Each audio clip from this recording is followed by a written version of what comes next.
Vamos a seguir hablando de las elecciones que se vienen en este año 2013, año electoral, y la situación del peronismo en la provincia de Santa Fe. Para eso nos acompaña un hombre clave de la estructura del peronismo aquí en Santa Fe, Gerardo Rico, diputado provincial. ¿Qué tal, Gerardo? ¿Cómo estás?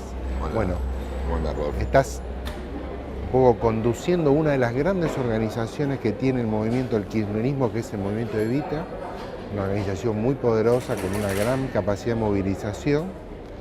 Y un poco nos interesa tu mirada respecto a una provincia que es compleja para el peronismo. Primero, que no es oficialista, como la mayoría de las provincias, y segundo, que está dividida en un montón de fracciones. ¿Cómo puede empezar a resolver esa cuestión el peronismo de vista a armar una lista común de cara, digamos, a las elecciones de 2013? ¿Hay alguna chance de que eso ocurra o no la hay? Yo siempre pienso que hay, digamos, eso es el principio, digamos, siempre soy, digamos, optimista, digamos, porque para eso milito, para eso trabajo, para eso hago política, digamos. Pero creo que no es imposible desarrollar eso si no se dejan de lado actitudes individuales o personales, ¿cierto?, en función de lo colectivo. Y yo lo creo que acá muchas veces, diríamos, para la dirigencia política es principal, diríamos, el tema individual, ¿cierto? Y a partir de eso es más complejo. Pero bueno, la idea es tratar de que todos aquellos que compartimos el proyecto nacional, con mayores o menores diferencias, con distintas formas y metodologías, tratemos de estar juntos y a partir de eso, diríamos, que procuramos la unidad ahí, la unidad de los sectores que acompañamos el proyecto nacional.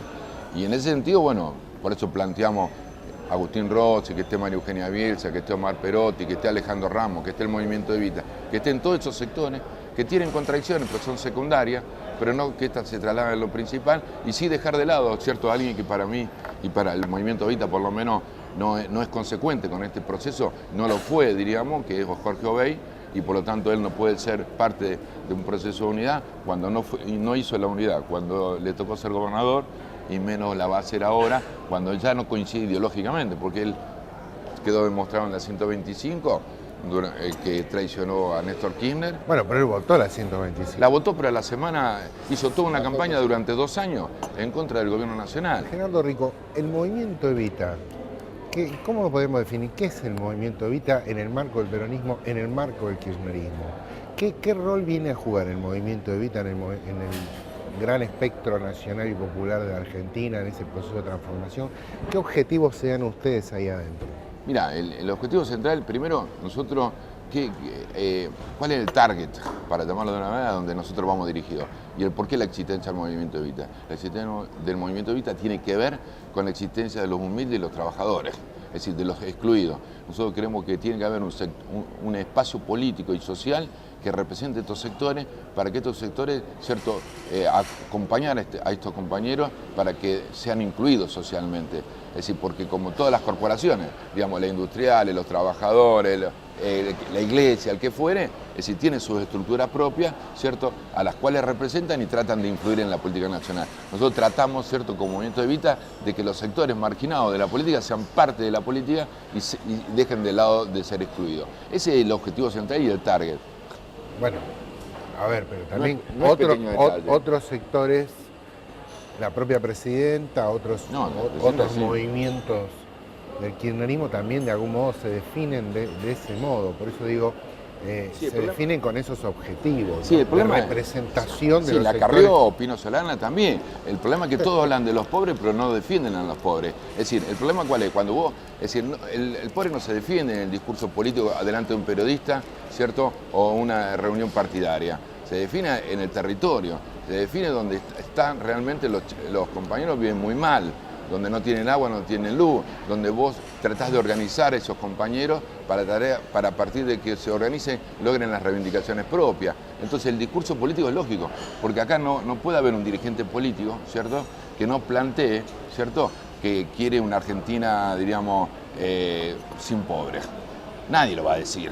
Ahora, eso es una hipocresía, porque realmente todo el mundo lo dijo, pero todo el mundo no lo hizo. Y el único que lo hizo es este proyecto que comenzó con Néstor Kirchner y continúa con Cristina, donde hubo, ya te digo, mayor nivel de inclusión, mayor laburo, Es decir, entonces, el problema no es, digamos, lo que uno, ¿cierto?, diga en un set de televisión, sino lo que hace en la militancia diaria y en la cotidianidad. Y ahí yo no los veo a ninguno. Yo no veo a Proyecto Sur, ¿cierto? Yo lo que veo a Pino Solana hablando con Lita Carrió de la nueva alianza estratégica entre dos que dicen defender las instituciones y lo único que están es tratar de volver a ese pasado, de ese pasado que no queremos volver nunca más. Entonces, y le digo ello como extrapartidario, también hay sectores del peronismo que plantean exactamente lo mismo. Yo creo que Jorge Obeid, al defender claramente el proceso de contra el gobierno en la 125, defendió los intereses de aquellos que no quieren repartir la renta agraria. Y yo estoy a favor de una mejor distribución de la riqueza y de la renta. Entre las discusiones que reverdecieron a partir de esta dramática crisis en La Plata, estoy pensando, por ejemplo, algo que atacó la oposición, o especialmente los diarios opositores, los diarios que cumplen el rol opositor en la Argentina, fue, por ejemplo, la identificación de remeras o pecheras de militantes, creo que fue la Cámpora, pero probablemente unido organizado, o todas. ¿Cuál es tu visión respecto de eso? Digo, porque se dice, bueno, a ver, reparten elementos que manda la gente y la reparto con la remera que dice Movimiento Evita. ¿Eso está mal, está bien? ¿Cuál es la posición? A mí me parece que, digamos, el problema, primero, fueron todos así, digamos. Todas las organizaciones políticas y sociales tenían su remera. Es decir, la de la Cámpora, el Movimiento Evita, la de Mile, la de Franja Morada, es decir, porque también estaba el radicalismo, también estaba Cáritas y estaba Cruz Roja. Es decir, estábamos todos. ¿Y cuál es? Es decir, por supuesto, el chico que se arrima o el pibe que se arrima a tener un trabajo solidario, que es anterior, digamos, al hecho de las inundaciones en La Plata, ¿cierto? Se identifica porque cree que ese lugar, ese espacio político, es aquel que lo representa. Y después el pibe, ¿cierto? Quiere que ese lugar que represente tenga visibilidad clara y concreta. Entonces yo no le veo ningún problema. Lo peor de todo sería es que no tuviéramos ninguna chaqueta o remera de ningún partido y que hubiera 10 pibes ahí, nada más. Acá el problema es la masividad. Es decir, acá no es buscar el rédito político. Lo que sí que todos aquellos que fueron a laburar tienen una identidad.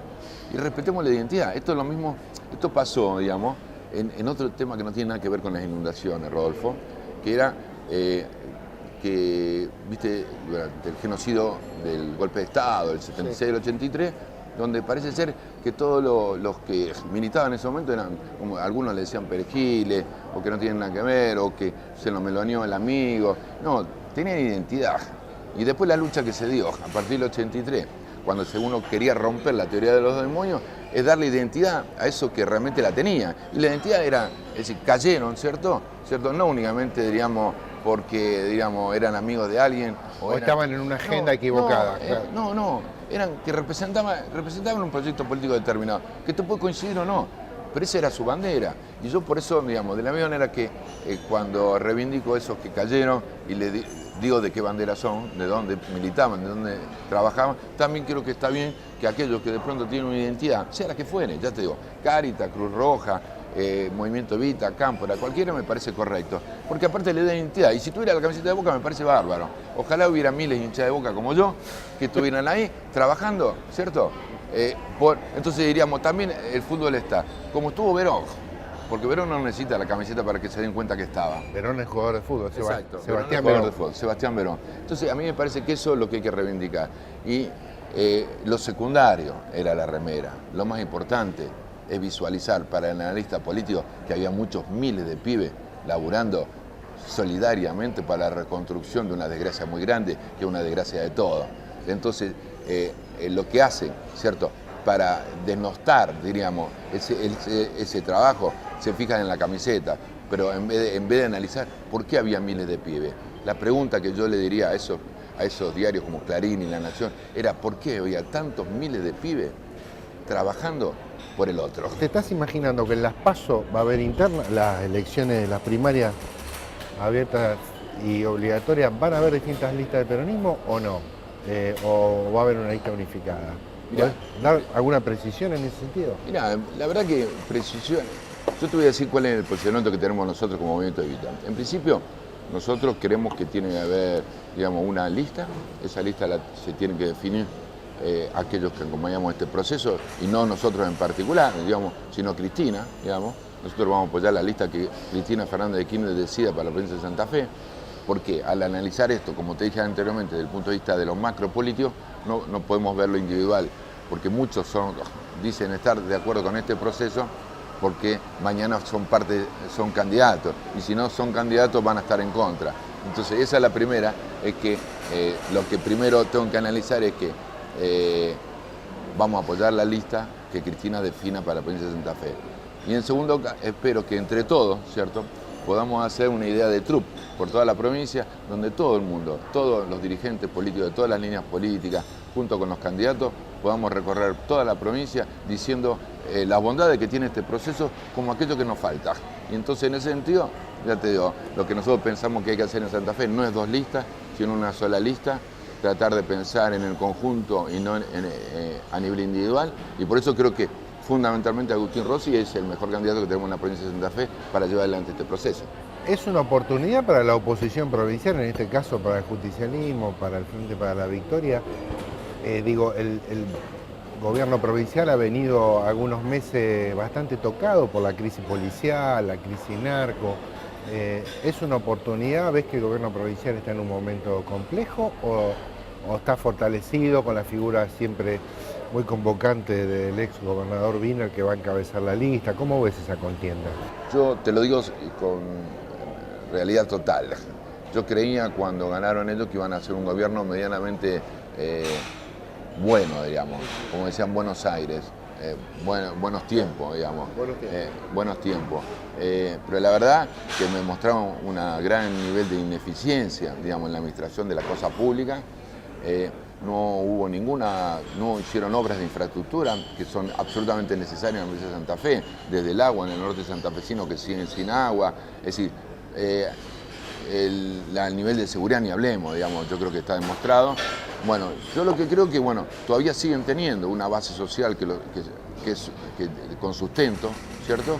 Pero creo que no es la misma de antes, digamos, porque la gente también va visualizando esto que en este caso marco yo, ¿cierto?, de su mala administración, sus malos niveles de política de seguridad, que tienen que ver con todos los narcos que ellos defendieron. Es decir, todo esto que hoy están presos son los que ellos decían que eran los mejores policías del mundo, es decir, en este caso Toñol. Y después tenemos a Del Cel, que es un insulto a la intelectualidad, digamos. La verdad es alguien que, al margen de tener una identificación de ultraderecha o de derecha o fascista, como yo le llamo, es decir, la verdad no puede explicitar, no puede hablar más de 3 minutos de un tema porque no le da la cabeza. Entonces, en ese sentido, y esto no es un insulto individual, sino una realidad concreta. Es decir, Del Cel puede hacer muy buenos chistes, puede insultar a la presidenta cuando quiere o a quien fuere, pero no tiene la capacidad de analizar y, por lo tanto, de gobernar una provincia con la complejidad que tiene Santa Fe.